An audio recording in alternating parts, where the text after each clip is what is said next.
علیکم یار و دوستان محترم. همین استقامت‌دهنده سامانیان از کانال پایان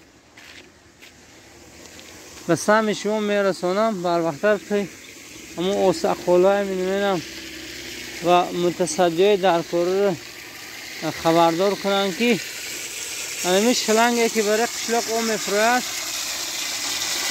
یک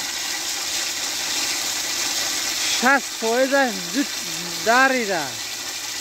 مثلا ترشین داده فرونه شلنگ پلاسماسی نه ترشین داده فرون ده و فکر همین جدا میشه با قشلاق به آب میمونه. اما یک طور اندیشی کنن و یکون خیرخواهایی که در یکون مناطق دنیا هستند میخواهند در همین کار سهم خودشان گذرانند میتوانند دستگیری کنند و آدمای در کاری یافته یک مبلغ اندک هموشان گذارن برای آبادی همین دیار عزیزم، برای آبخوری مردم که مردم در این تابستان گرما به آب نماند.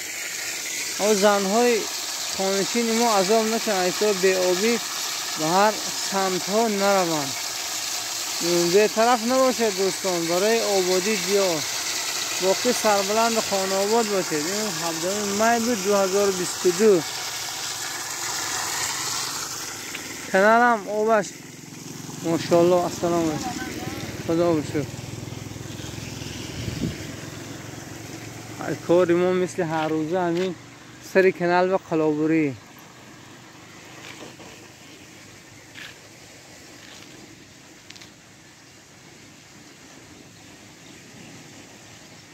السلام علیکم. اسید رحم گذار افتاده آب داری؟ ماشاءالله. همین